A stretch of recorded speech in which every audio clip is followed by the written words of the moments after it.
Many of y'all are probably too young to remember this, man, but Vince Carter was once a top 10 player in the league, and at 42 years old, he is still going, man, and with his amazing athletic ability, he's still amazing people. The same ability which gave us the most memorable dunk contest of all time.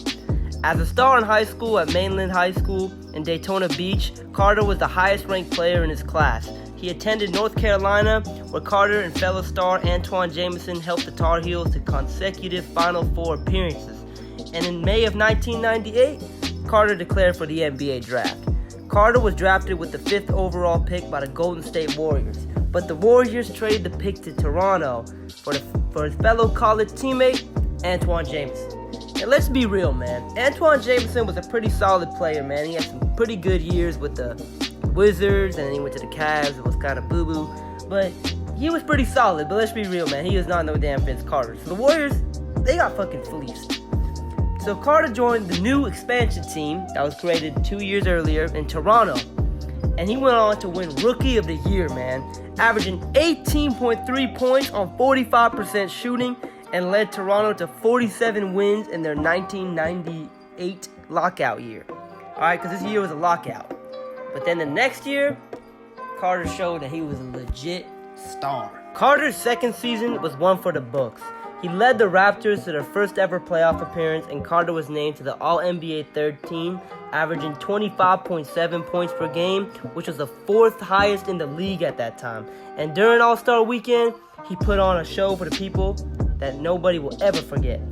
The Raptors had a nice young team that year too, man. They had his distant cousin Tracy McGrady, and they formed a nice duo. But Toronto, man, as you will see, was run horribly during this time. They are not the Toronto Raptors that people know right now, the championship Raptors. And they traded Tracy McGrady to the Orlando Magic in the offseason. But man, I personally believe if they stuck together and Toronto had a competent office with Bosh, they would have won at least 2 championships, man. But that's besides the point. Carter and the Raptors, man, they performed horribly in the playoffs that year. They were swept by the Knicks in 3 games. The first round was 3 games back then.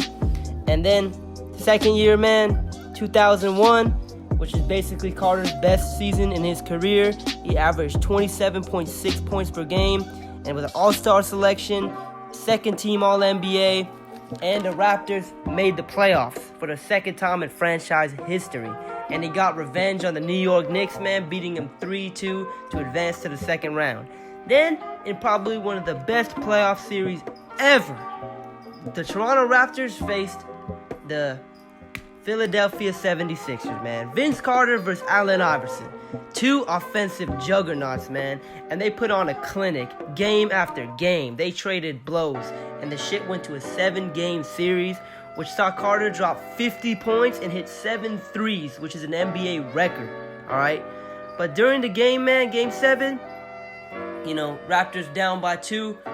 Carter shoots the game winner, bro. With 2 seconds left. And it misses. And the Raptors get sent home. This was a demoralizing loss. And just like that, their season was over. But during the offseason, man, Vince Carter got a 6-year, $94 million contract, which is a fat contract. And rightfully so, man. He was arguably the best offensive player in the league at that time. But unfortunately, man, Carter had to suffer through a lot of injuries. And he was kind of a fragile player. And due to his play style, he was really all based on that athleticism, even though he did have a really nice jump shot. Vince Carter, man, people don't give him credit that he was a really good shooter too, man. He was a great shooter. He was fast. He could ball handle. He was so good offensively, but Vince Carter just was not very good on the defensive end, and that really hampered his career, that inability to play defense. So, and the injuries. And Carter missed the last 22 games of the 2002 season, which the Raptors were eliminated from the first round. He still balled out, averaging 25 points a game. And in 2003, Carter's 5th season, he was selected to the All-Star game again, but the Raptors sucked, so they fell short of the playoffs. They didn't even make it. And in 2004, which was Carter's last year as a Raptor, things blew up, man. Carter was super pissed about the direction of the team and the front office, them drafting busts like Rafael Arujo, garbage like that, man. So, and his coach benching him in the fourth quarter for some stupid system he had, and Carter had enough. So he requested a trade. And on December 17th, 2004, that trade was granted, man, and Carter was shipped off to the New Jersey Nets. The trade to New Jersey, Carter helped form a super team with the Nets, who finished in the NBA Finals the year prior, getting swept. But the Nets had a pretty stacked roster at that time, man. They had Jason Kidd and Richard Jefferson, who were back then all-stars, man. Jason Kidd was probably one of the best point guards in the league, and Richard Jefferson was a solid scorer, man. But unfortunately, injuries plagued the whole trio, and we never really got to see the full potential of this team. And unfortunately, man, they ran into someone named LeBron James, and the East was pretty stacked then too, man. They had Detroit, Indy, Miami. Like, it was just a hard time for them, man, and they never even got past the second round. So this is pretty much a failed super team, man. But nevertheless, the Nets struggled their first year together, and they squeaked into the playoffs where they got swept by the Heat. The Heat, man, they were the bane of the Nets' existence, man. In the 05-06 season, this was the Nets' best chance to win, right? Carter and Kidd, they formed a dynamic duo, man. You know, he was named to the All-Star team. They won the Atlantic Division title, and they were a 3 seed in the playoffs. And Carter balled out in the playoffs, man, carrying him to the second round where they faced the Heat again, but lost. And Carter had that amazing dunk over Alonzo Mourning, man, and he averaged almost 30 points per game in that playoffs. But unfortunately, they lost, man. And the 2006-07 offseason, man, Carter got another fat contract, bro. Fat contract. And this is the only other time Carter played a full 82 games. Alright, Carter only played 2 full seasons in the NBA. The rest of the time he missed a couple games. And he was named to his 8th All-Star game.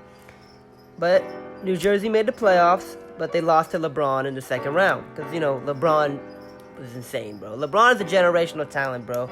I don't care what anybody says. LeBron deserves to be in the GOAT conversation, okay? And Carter got a fat 4-year, $61.8 million contract over the offseason. But unfortunately, man, the Nets blew it up. They sent Jason Kidd to Dallas for Devin Harris. Devin Harris had a good year, but that was it. And then Kidd, you know, he won the championship and all that. And then New Jersey missed the playoffs every year after that. And on June 25th, 2009, man, Carter was traded. He was traded to the Orlando Magic with him and that white dude, Ryan Anderson, who shoot the fucking lights out. And, you know, Orlando sent Rafer Alston, Tony Battie, and Courtney Lee to the Nets, okay? And Orlando hoped really that Vince Carter would be old, fractured, early Nets Vince Carter. Because Carter got hurt in New Jersey the year prior, and missed the majority of the season. So after that injury, he was never really the same. But Carter still played decent, you know, like 16, 17 points per game kind of guy. And he helped them reach the Eastern Conference semifinals, where they were defeated by Boston. You know, and then after that, Carter got hurt again, and Boston, you know, didn't win a championship, but went to the NBA Finals, lost to, you know, my Lakers. You know, we avenged 2008, man. We avenged 2008. But Orlando was a failed experiment for Vince Carter, man. It was failed. Because Carter was a great shooter, but he wasn't the specialist that helped Orlando, you know, thrive, you know, because with Dwight Howard, they had all those shooters. They had Turkoglu, Lewis, Nelson, Lee could shoot, Petrus could shoot. You know, they had all those guys, and then they kind of gutted it and traded to New Jersey for this failed, you know, super team with Arenas and Carter. And it never really worked. And after just 2 seasons, man, Orlando blew it up. And then they sent Carter to Phoenix, where he really only played 1 full year with Phoenix, man. And he was okay on Phoenix. He finally reached 20,000 career points, which is he's the 37th player to ever do that, which is amazing. And he's still kind of going up a little bit, but now he's just a veteran. And on Phoenix, man, he really wasn't nothing special, bro. Because Phoenix was good. I mean, they made the playoffs, but he only really appeared in 51 games in the 2012 season, you know, when he averaged about 13 points and shot 42%. So Phoenix really wasn't anything special for Carter. And then he went to Dallas. And this is when him and Jason Kidd got reunited again. And Dallas had a couple good playoff runs, but they were nothing special. Carter was just kind of pretty much a role player at this point in his career. After he left New Jersey and after that first year in Orlando, people didn't regard him as a star anymore. He was just pretty much a role player, and he declined pretty quickly. I'm going to say from 2010 to about 2013, 2011 maybe, he was just regarded as a role player among the league and a great mentor for younger players. He's just a good mentor, man. Great mentor. And, he had played 3 years in Dallas, good playoff runs.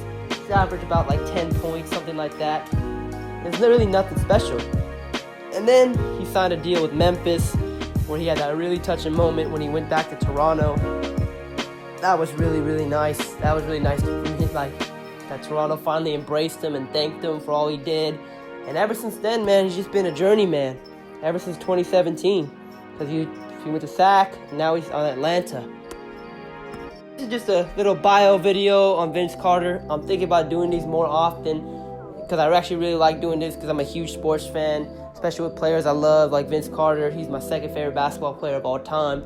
I have like 3 of his Toronto jerseys, man. I'm a huge Vince Carter fan. And honestly, I wish injuries never plagued his career. I think he would have been a much better player if he didn't get hurt all the time. He's still a great player and definitely a first ballot Hall of Famer, man. You cannot disregard this guy's achievements, man. 8-time All-Star, All-NBA second team, All-NBA third team, Rookie of the Year, NBA All-Rookie first team. He's definitely a first ballot Hall of Famer, man. 20,000 career points, probably one of the best offensive talents the league has ever seen. If you just played defense, it could stay healthy, and Toronto was run a lot better. I'm going to do a situation video on if Tracy McGrady never got traded, and Toronto was one better, he would have had a ship for him, bro. Definitely they would have had a ship. Toronto was just run so horribly, and the Nets were just whack. The Nets just couldn't do it. They were another team that was run pretty awfully, honestly, and they just had a bunch of bad luck together, just like the 2013 Lakers. But what did you guys think about this video? If you enjoyed, leave a like, comment, and subscribe. And this is your boy Cameron. I am